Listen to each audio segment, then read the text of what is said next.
All right, here we go. Everybody get the QR code on that. Yes, cool, great. I'm gonna go ahead and minimize, well, I'll just leave it up there for now in case someone else comes. And we are not open here. So we have, well, first of all, let's talk about the project, because I do like to kind of wrap things up and ask if there's any questions about the project itself. So I will tell you the number one thing I got questions on during the week about this, and I'll just kind of, do I have this here? If I just do that? Yes. On the grades list, so if you used the programs that we had that I noted in here, it says like on the file that you have, that's the key. But I mentioned like see slide 10 and see slide 12 and slide 14, which did these algorithms. Now they were a little bit more complicated because they were arrays of bank accounts, or one of them was an array of numbers, like for the average. And so as a result, when you said grade, the name of the array is grades, right? Grades bracket I had to do .get balance because I had to get the balance of the bank account. Well, this is a little bit simpler. It's just an array of doubles. So there's no get method. So if you look, and if you haven't finished this, a little preview so you can go through, when I'm like adding the total, all I have to do is say grades bracket I. And that's the content of what's in that box. Here, grades above, when I'm, same algorithm, right? I'm doing the counting, but I just have to look and see if this is greater than. Or down here, if I ever find one, then that's my largest. So the algorithm's a little bit simpler on these, and I'm gonna take the blame on that one because I think I made that a little bit more too complicated when I showed you an array of bank accounts and showed you how we were doing that. So this was just made to be an array of numbers, so you can look at the individual values in there as well. If you haven't finished that, if you've got any questions, please feel free to email me. We'll happy to talk about that. Anything though in particular about the last module or the quiz that we want to discuss before we move on to the new material at all? I did try to type in like get grades and stuff like that, and it wasn't working. I'm like, oh, let me just try to delete that, and then it wored. So I was like, yeah, so because I was doing too much. No, and again, I needed to make that more accessible. Note taken on that one. So it was because there was bank accounts in there, right? We couldn't say, is this bank account less than 500? No. Is the balance of the bank account less than 500? Or what's the bank account with the smallest balance? So those were more complicated objects. The algorithm is the same, right? It was just the only problem we were having were accessing the contents of the array, which I was trying to make easier, but then I think I just made it more confusing. So at least could have gone over an example of, like on the average one wasn't bank accounts, that was just averaging numbers, I think. But other than that, the other ones were a little bit more involved, and I want to make sure we got some more like method calls in there, like get balance was, an accessor method for that. But anyway, everything else good then? So we'll move on to the new stuff then. All right, so we have two topics, really, that's it tonight. These two topics are, for the Java side, it's something called inheritance and polymorphism. But for the non-Java topics, we are going to discuss, here we go, binary, octal, and hexadecimal numbers. So this is, and we've seen maybe a little bit discussed in individual, like small player referred to this when I talked about like bytes and how the computer memory is made up and things like that. This is all about number conversion from different bases. Some of you may have done this before. Math teachers are going to pick up on this really quick. If you're not a math teacher, though, we'll still hopefully get into a way that we can understand it. I have a worksheet that I was going to give you. I did not get that printed out. This is not, so I'm going to send it to the printer. And I was going to say, I can run up there and get it. Leslie would be so kind to send it up, but I'll put it up on the screen first, and then I'll give everybody a copy. So at that point. So we're going to talk about converging numbers because there are going to be questions on the exam about that. There always is. If you go through any of the the study or the study.com or the FTCE website. In chapter 7, lessons 2 and 3 talks about binary and things like that, and that says 4.1. That's just take 5.1. And it says 5.1. And let's talk about our numbering system. And I always start off with explaining our base 10 numbering system, we call our decimal system, because everyone knows that, but we don't take time necessarily to think about how that comes up with or why that works and the mechanics behind it. When we see a number like, well, we know that our decimal system is based on the power of 10, and we know why. It's based on 10. Why not 8? Why not 16? Romans. Because what? The Romans. Right, sure, okay, it was their fault, but why did the Romans pick 10? Because we got 10 fingers, that's it, yeah. You know, so they're all based on 10. So we have 10 symbols, 0 through 9, right? And think about what happens, like if you think of the old, the gas, the gas pumps with the numbers that roll around, or a clock as well too, as it goes to the number 0, 1, 2, 3, 4, 5, 6, 7, 8, 9, and then the 0 becomes a 1, and this becomes 0. 1, 2, 3, 4, 5, 6, 7, 8, 9, 2, this becomes 0, 1, 2, 3, right, and that's how we count. And what that really ends up doing is means that these are positional. So the like 2,945, what that really means is, it means 2 thousands, 9 hundreds, 4 tens, and 5 10 to the zeros or ones, right? So that's what these particular numbers mean. It is positional because obviously 2945 does not equal 2495, right? So the positions mean something. And each position is a power of 10. So we have the ones position, there's 5 ones, right? As I said, 4 tens, or 4 10 to the first, 9 100s, 2 1000s. We put them all together, 2,945. And if you think of them, and that way with the counting, every time one rolls over to get to 0, it pushes the next number up a digit. And when that hits 9 and that goes to 0, it pushes the next place up, things like that. Same thing with a digital clock, except that's not really a base 10, it's base 60 and then base 60 and then base 24, right? So 60 seconds, 60 minutes, and 12 hours, I guess, the clock itself. But the way that goes around, so and every time we get to the end of that 5960, it hits pushes the next hour over. So that's how our base 10 system works. And before we get into hexadecimal or binary, which are the two most important ones, I like to ease into it by going, let's talk about an octal number system. So what if we were base 8? Let's say we didn't have thumbs, we only had 8 fingers, and they decided to go with base 8 instead. How would that work? Same idea. It would be 8 symbols, right? 0, 1, 2, 3, 4, 5, 6, 7. But think about that gas pump. What would happen? 0, 1, 2, 3, 4, 5, 6, 7. What would come after 7?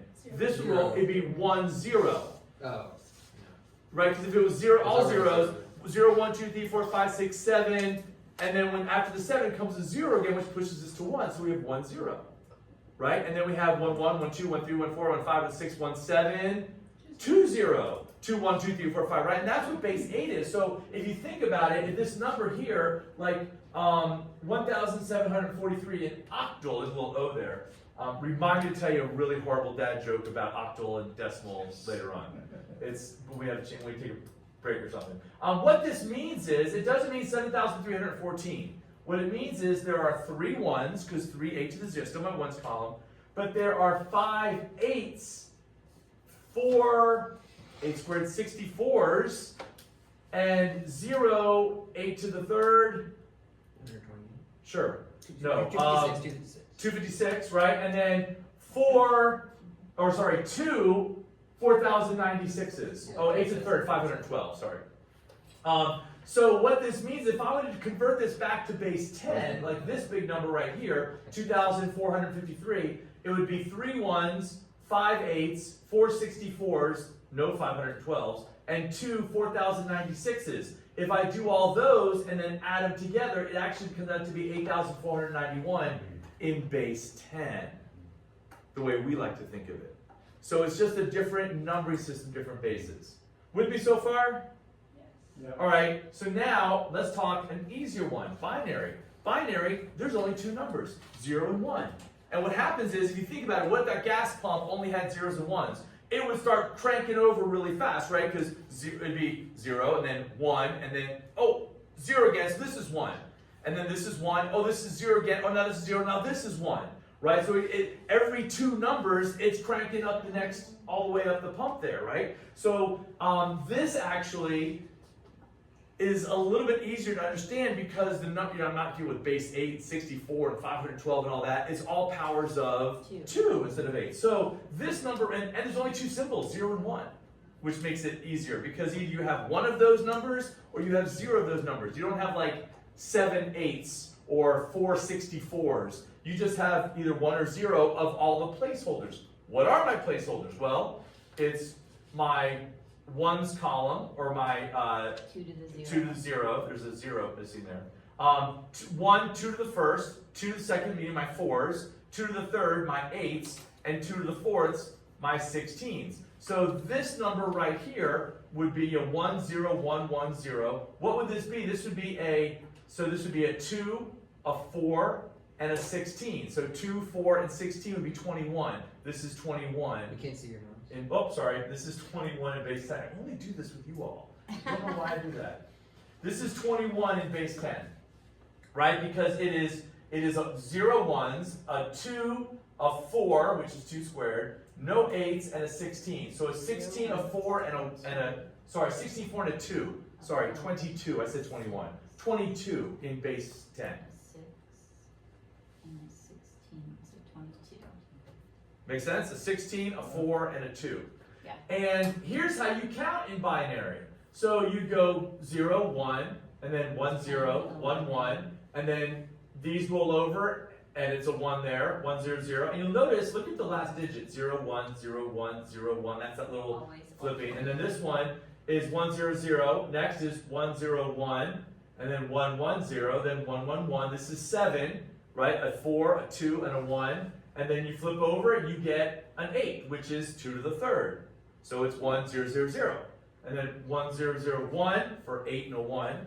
1, 0, 1, 0, 8 and a 2. 1, 0, 1, 1, 8, 2, and 1, 3, which is 11. And you can see how it keeps going all the way down. And then in 4 bits right here, this would be 15. There are 16 binary digits that we can store in a 4-bit block of memory. Did you already send those up to the print? It didn't. I will. What is it?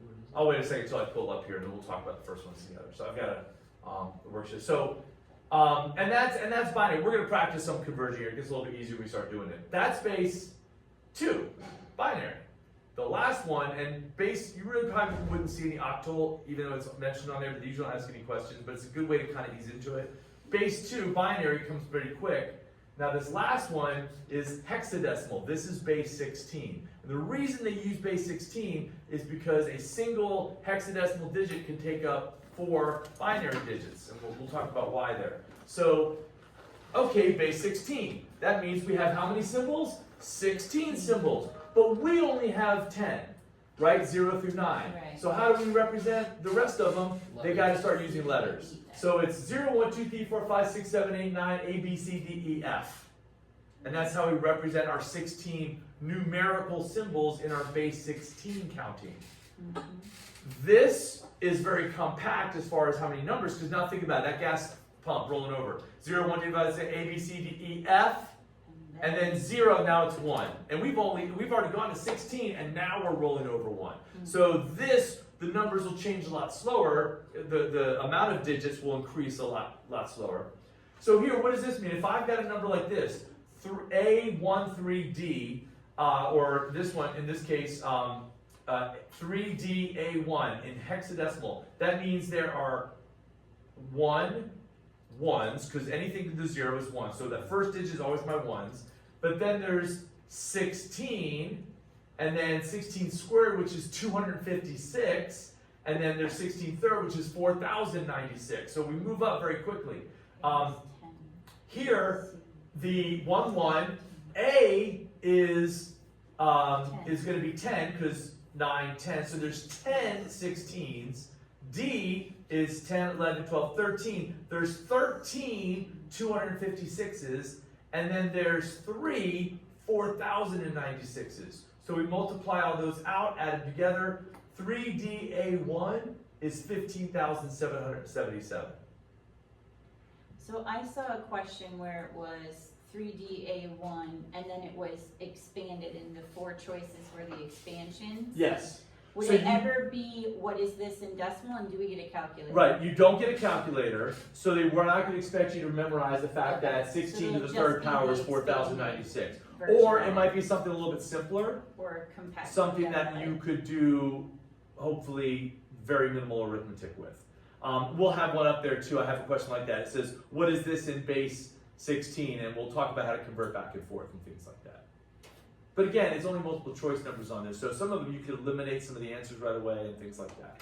So here's a combined table. So this is all of my numbers. So it's decimal on the left, and it is binary in the middle, or the next column, so it's counted to 15. Notice decimal just has 0 to 15, which we know, right? Binary, 4 digits to get to 15, 111. Octal, 15 is 17, and that's the most before it then converts over to, it would be 20, which is next. And then hexadecimal, that's our 16 symbols right there as well too.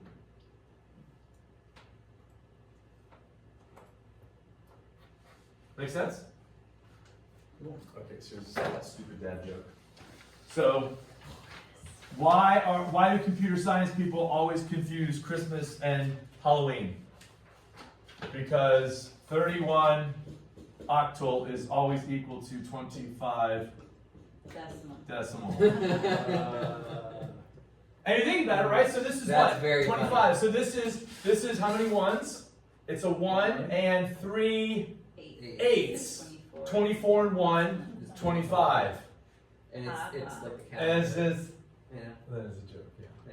So that's pretty funny though. Come on, Yeah. that's pretty. Like it just happened to work out like that, right? Very talented. I did not make that up. I'm just saying. All jokes are stolen. Right. All right.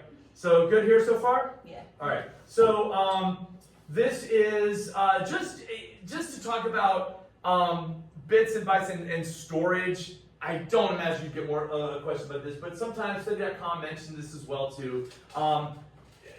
Bits, bytes, kilobytes, megabytes, terabytes, all those different things. A byte is 8 bits, so 8 different binary numbers because Java or computers are everything in binary. Now, before we talk about machine code specifically, most computer languages convert to hexadecimal, which then expands to a binary. A single hexadecimal character is 4 bits. So you could represent one byte, 8 bits, with 2 hexadecimal numbers. And we'll see some examples of that. So I think I remember, so it's basically approximately 1,000. It's technically 1,024 because 2 to the 10th is 1,024. But 1 byte is 8 bits. A kilobyte is 1,000 bytes. It's technically 1,024, but we just round it. Megabyte is 1,024 kilobytes. Gigabyte, 1,000 megabytes. And a terabyte is 1,000 gigabytes. So if you think of it like every 1,000, it keeps jumping up every comma group of 3 zeros, right? From mega, giga, tera, and then there's more after that. I don't remember them, but you wouldn't happen to need to know those. Let me show you. Actually, let's look at a couple of these. This is a sample. This is right off the FTCE sample question here, and we'll do a handout here in a second just to practice. But it says, which of the following base 10 numbers is equal to this hexadecimal number, 3A9C? You don't need a calculator. You just have to understand how hexadecimal numbers work.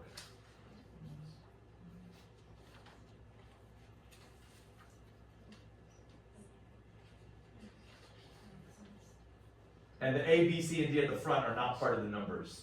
So that gets a little confusing the way it looks. Right. So looking at this, what would you immediately eliminate first of all? The A and B. A and B, those are base 6. And hexadecimal, think hexagon, but no, hexadecimal is base 16. So it's not A or B. Is it C or D? C. C, because C is 12, not 3. 9 is 9, A is 10, A is 10. A is 10, and then 3 is my 16 to the third, so that's going to be C. That's the one I. That's the type of question. Yeah, let's see who's right off the one to do there. All right, so I'm gonna show you. I've got a handout, which I don't have the handout. If I'm gonna send it up there if you don't mind. Sure. And let me When I do come back, this you want me to first. shut the door to the outside world? I think John just got it. Already done. Yeah. And I'm gonna print out this practice and I'm gonna give you the key as well. So if you want to practice it, so it is 4 pages. I'm gonna 1, 2, 3, 4, 5, 6, 7. I'll do 8 copies. And you'll do front and back? Yeah. You want me to do like 4 sheets per? Yes. What am I at here? Workroom, and we're gonna do all of them. We'll print on both sides, and we'll do 8 copies. Leslie is a very conservative with paper. She'll take sheets of paper and put them like 2 pages to a page, and so but it's microscopic. And so like my daughter's in her pre-calc class, and she brings in these worksheets. I'm like, I can't see the problem, and I'm like, because there's like literally 0.5 font, and but she's saving trees, and so. But anyway, this is I'm gonna give. So we're not gonna do the whole thing here, but if you want some extra practice on this kind of explains it. This is a one that I've used in my course before. It explains what we talked about the hundreds, the tens, and the ones column, right?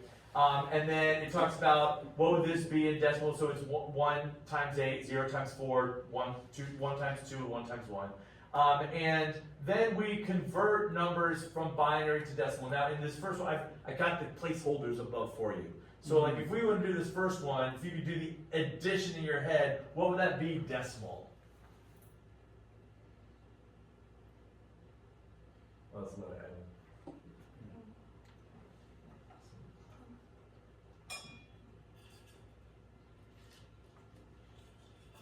Very full. 106? Yeah? 64 plus 32 plus 8 plus 2. What about the second one? Just 4, right? 1, 0, 0. And you don't, just like in base 10, you don't need the leading zeros in front, although sometimes you'll see it, especially if they're trying to like emulate a register or 8 bits or something like that. So these are just conversions. One thing we didn't talk about is how do we go the other way? Or no, not, yeah, so like this. How do we go from a decimal number to a binary? So what you do here is, if I have like 185, how would I convert that to binary? Well, you got to find the largest power of 2 that divides into it one time, because it's all ones and zeros. So we know it's not 32, 64, 128. 128 goes into 185, right? So what happens is you end up doing, I've got 185. So I know there's 128, so I'm going to subtract 128, right? And I get 7, 5, 57. So now 128, I know there's one of those. I'm left with 57. That means there's no 64s, right? Because there's not enough room for them. Is there a 32? Yes, there's a 32. So I'm going to subtract 32. So there's a 32. And I end up with 25. So is there a 16? Yes, there is a 16. I started way too far over. 16, so I'm going to subtract that, and I get 9. Right, so there is a 16, as I said. Is there an 8? Yes, there is an 8. I can get 1, so I'm going to subtract 8, and I get 1. Is there a 4? Nope. Is there a 2? Nope, on the left. Is there a 1? Yes, so I'll put 1. So my number is 1011, 1001. And that's how we get that. So you subtract the largest power of 2 one at a time. Now, it's a little bit different if you're converting to base 8 or base 16 because you have to get the largest multiple of those big numbers. And I can't imagine it would ask you to do something like that, like convert, yeah, in your head, especially something like that. Like convert 4,963 to base 16. Whoa! And then because of the size that you would have to worry about there. But what about, try this, try 14. What would 14 be in base 2 in binary? 14.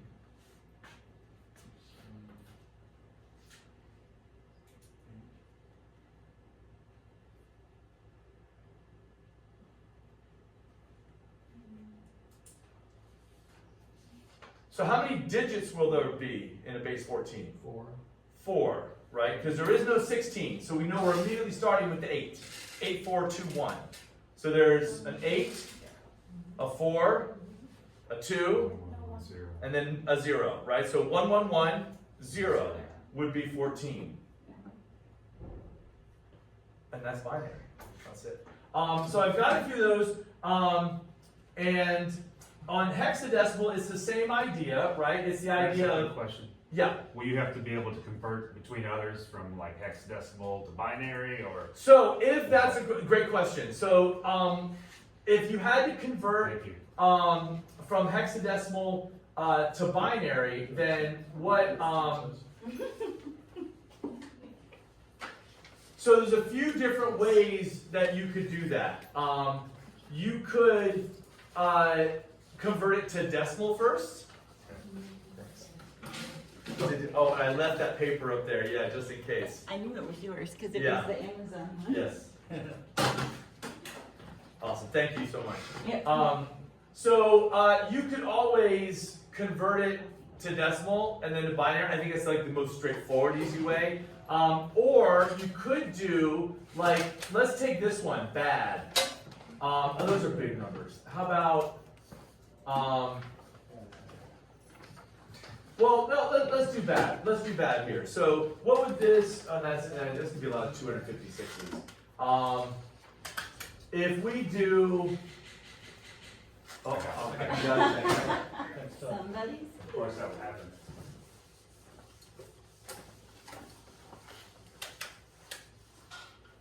Oh, we got it, so if you want. if you have 2B in base 16 in hex, and we want to convert that to binary. Hello. Hello, sorry I'm late. No worries, no worries at all. Thank So, you. if we were to convert this to binary, what you could do is, remember, each digit in hexadecimal is 4 digits in binary. So you could take this and make 8 binary digits here. Just do 4 and 4, if that makes sense.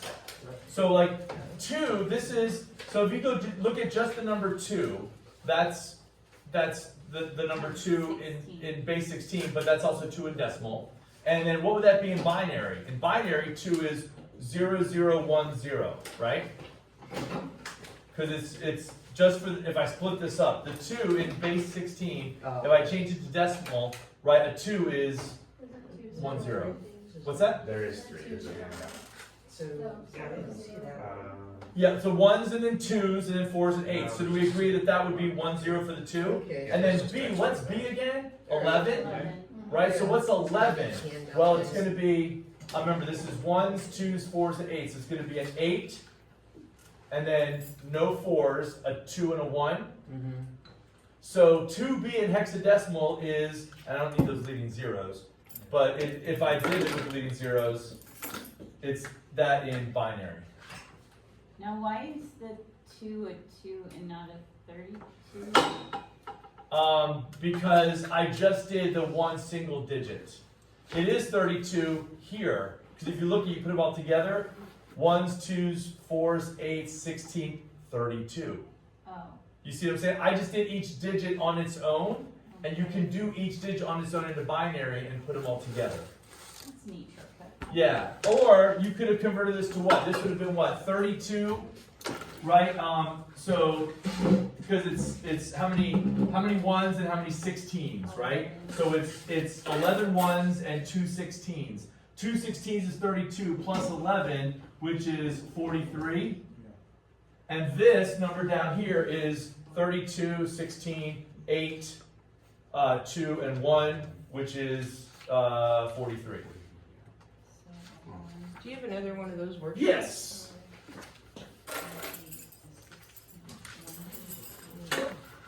Thank you. Uh-huh. So I also gave you the answers on these. Here's the key for the front, and you can just see it's broken up into that. And then here's some. I can't imagine you would be asked to convert like 64,222, convert that to hexadecimal.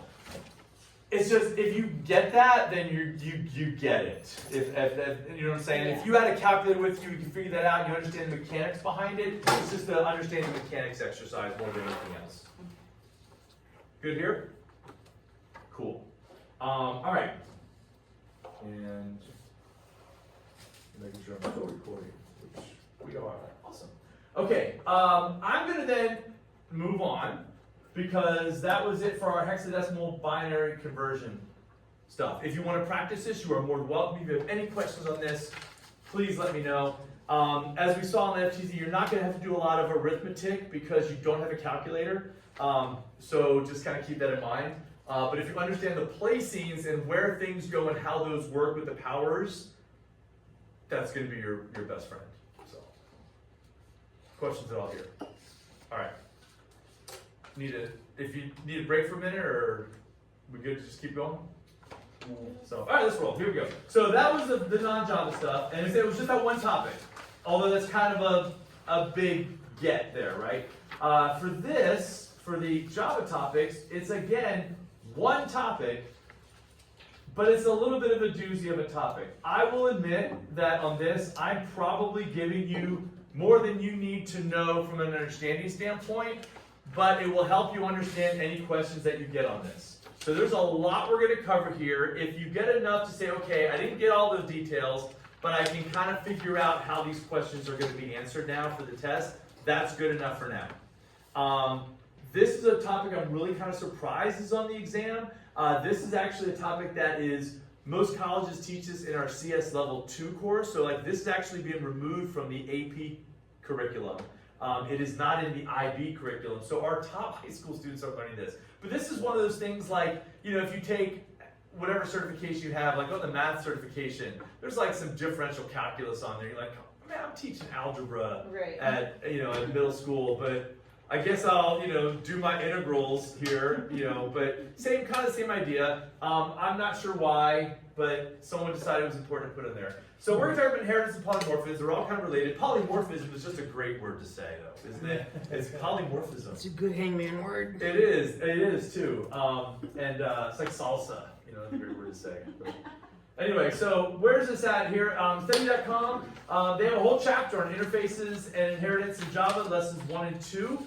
In the Java programming. Of course, like all of our other Java stuff, this is in the FTCE study guide for study.com as well. Lessons 7 and 8 specifically cover inheritance and polymorphism. And then CS Awesome has a whole unit with a grain of salt on that, right? Don't go through all the different programming exercises. You get really into the weeds with this topic for what you will probably end up being just a couple of questions on the FTCE exam. And it's not like they would have this question in conjunction with something else. They're pretty much standalone questions about this. Like you could have a question with a class, and the class would have an if statement, and a loop, and variables, and all those things are interrelated. This is kind of a whole other level of topic based on everything that we've learned so far. So, what is it? So inheritance, we generally think of inheritance, right? It's something that you get, or an attribute that a child gets from a parent. It could be a trait, athletic skill, something else as well too. And there's a lot here that I'll go through fairly quickly. Please feel free to tell me to slow down at any point. We use inheritance to do what we call build a hierarchy of classes. And the reason we do this is when this was invented, and it wasn't long ago, like the past 30 years, the idea of inheritance is where I don't have to rewrite code from scratch every time we do a new program. So this is what things like game engines are built on. This is what AI, of course, is built on and keeps building from there. The idea that we already take established code and we get that and then we build on it and add our own. But we inherit all the stuff that's there. So if any changes is made there, we inherit those changes as well. When I say we mean the new code that we're developing. So it's kind of like this idea, right? Remember this in biology, the taxonomic classification, right? So kingdom, phylum, class, order, family, genus, species. Am I right? Yeah. Something like that. Yes. Come on, science teacher, here we go, yes. My students are always amazed that I still know that from 7th grade biology, but But remember that at different levels? So, there you go. So we would say that, like, and I say, do not use this chart on your biology test, because this is not inclusive, this is just a generalization, right? We have animals. And then we have what type of animals? Well, there's reptiles and mammals, right? And so we put the characteristics at These the are the only highest animals. level that's common. What's that? These are the only animals. That's it, there's no others. So we have reptiles, and then reptiles we break down into turtles have shells, and crocodiles have teeth, but they're both cold-blooded. So the idea that it's cold-blooded is a characteristic at a higher level, right? And then they all breathe, and that's a characteristic at an animal level. And then we have mammals, we have giraffes or bears and lions, then we have our polar bears and our brown bears, and right, and then so they have different colored fur, and Different You environments. missed the opportunity here to say lions and tigers. I know, yeah, that always comes up. Oh my, right, yes. But then, like, yeah, tigers and lions, they were kind of close in. Giraffes, so they got the long necks, and but they're all mammals, right? Because they'll have live birth, they don't lay eggs, and all that. Again, those characteristics are the highest one. So we do this a lot in Java. Omnivore. What's that? You Yes. should break it down to herbivore versus omnivore, then let's get into your specific Every animals. student comments on how this slide should be changed, and again, I always say, do not bring this to your biology teacher. Herbivore. So what do we do with an animal like a rattlesnake, which See? is technically Yeah, a no, but reptile still- but has I live birth? got nothing With for you some there. I got nothing. characteristics. We had, Say we're not so looking I'm at sure they've already made that taxonomic decision, classification. and I am not privy to it. So we would never have a subclass that could fit in 2 superclasses. No, that's a good point as well too. So That's so my notice, so we say this is like, we're gonna use the term parent and child classes, but these are all single parent households, right? So each as we go up the family tree here, these are all just single parents that we inherit from. You need We to talk do about a parent class. substances versus mixtures. It'll be much easier and cleaner for you. I think giraffes and bears are pretty darn clear. They got that. So, and that's like saying kingdom, phylum, class, order, family, genus, species. Whenever Like your flags. exactly. It's my flags. Yeah. All right. So why do we use it? As I mentioned, code reusability. So now I've got these classes developed. I can reuse those. It prevents repeating code. It makes things very organized. Where do I get the thing about laying eggs? Oh, that's not at the animal class. Oh, but that's something I would put at the reptile class, right? And then of course ease of maintenance. We change behavior in one place, and we don't have, okay, well we have all these things that are cut and paste copies of our code, but if I change one thing, then I gotta go change everything else. So having that inheritance structure really makes code development and code maintenance very, very easy. So we're gonna use some examples here. This is what I put together. This is and I copied it in my new slides. It came up with this weird green color that I haven't used anywhere else. You're gonna see this green bothers me, but it's here. Anyway, it's a scenario where we design a simulation game. We have lots of different characters. We have performers, and the performers have name, age, hotel, hometown, agent, a lot of different characteristics, right? But then what type of performers? Well, there could be musicians, comedians, dancers, and then ballet dancers. So you see we have this hierarchy, this structure that we're going to have here as well too. So this is our basic structure of our classes. Now, I haven't even talked about how inheritance works, but hopefully you can look at this and see, performer has some qualities, right? What would we call these in the class? Where all the data is typed, where all the information is stored in our...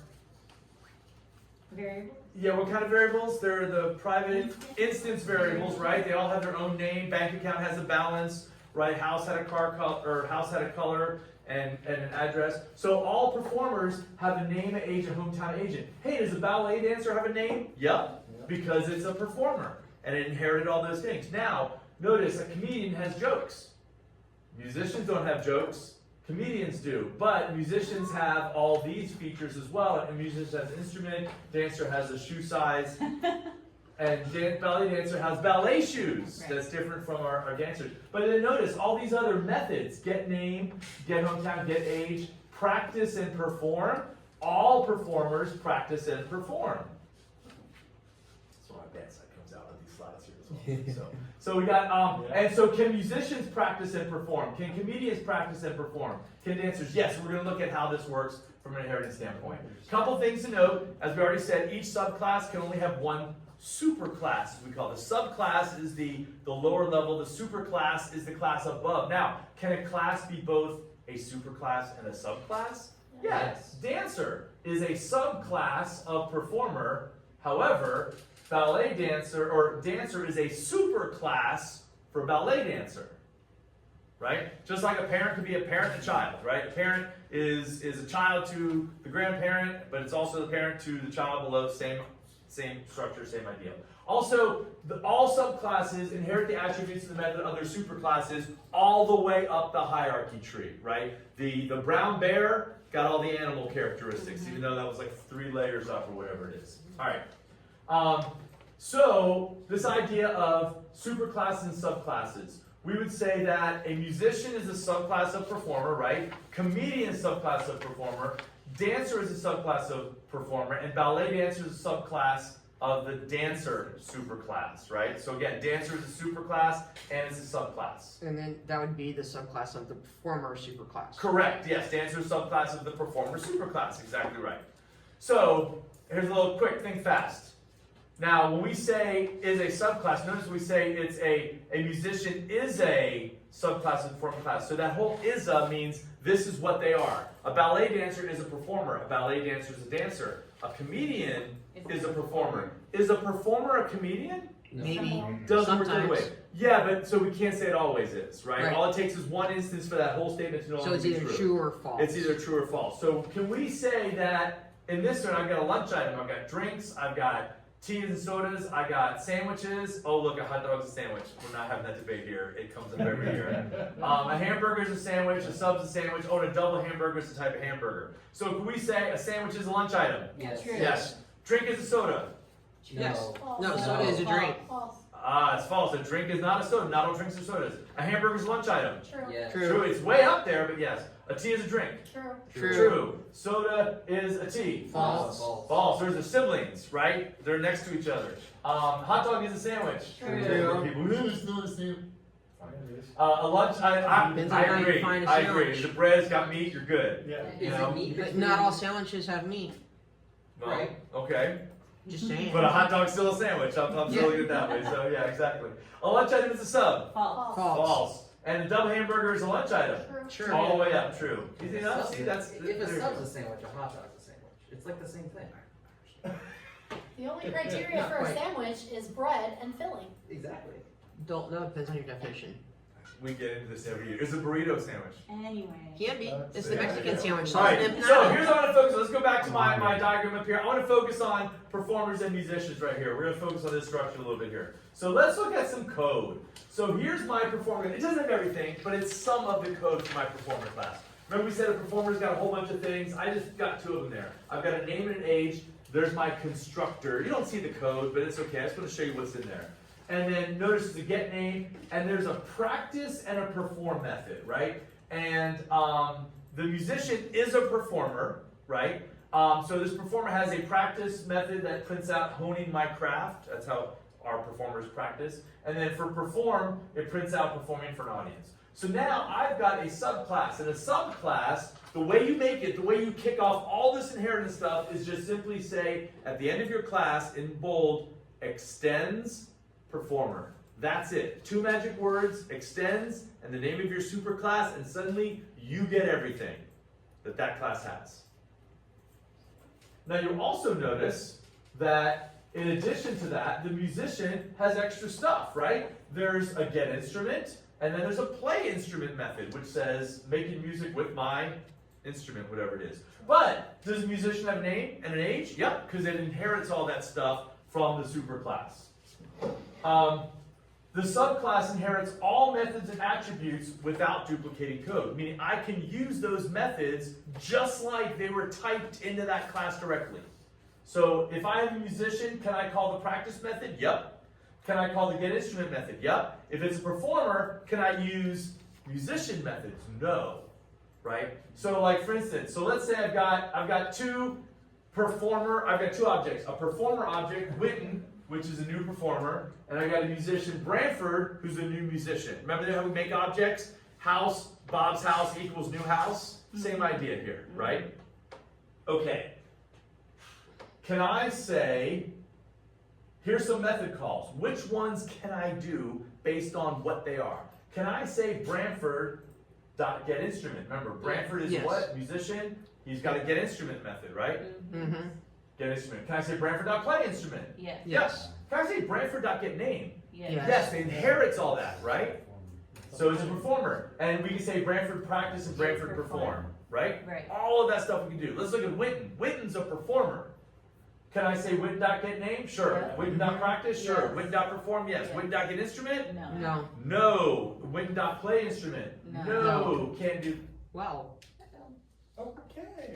Winton. See what he did, Winton? He tried to play his instrument. Come on, Winton, Brantford. Marsalis. Thank you. yeah, Marsalis. So there you go. Didn't know you were into jazz. Brantford Marsalis is my favorite saxophone player. The Sting solo album, he was Yep. all over that, and that just Soprano. blew me away when I was in 11th grade.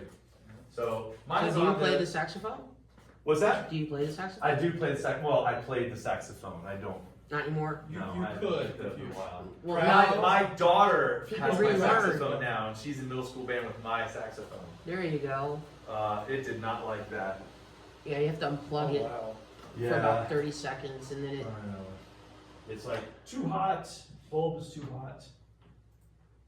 My computer's still on. The laptop battery was good, but I was gonna say, that's not where you unplugged it from. see if Each it. one is got its own unique personality, of course. Yeah, Oh, there it is. yeah, it's back on. It's got to warm up a little. Oh, and now of course it doesn't like it when I turn it back on in projection Oh, it's in landscape. because now it doesn't know how to. Let me go back here. It should say Oh, auto. this reminds me of everything I did today. It's temperamental. Yeah, There we go. there you go. So we did, oh yeah, blah, blah, blah, blah, blah, blah, blah, blah, blah, blah, did that, yes. Right, so when it's easy to confuse the superclass and the subclasses, right? Because, but be careful. So you can see questions about superclass and the subclass, or they might say parent class and child class, same idea. Extends means the musician is an extended version of the performer. The musician object is larger, it has more stuff, right? You get everything that the performer has, plus extra stuff. The musician is more capable, right? The musician has a play instrument, it's got an instrument method. So if the musician is so superior, then why is the musician called a subclass?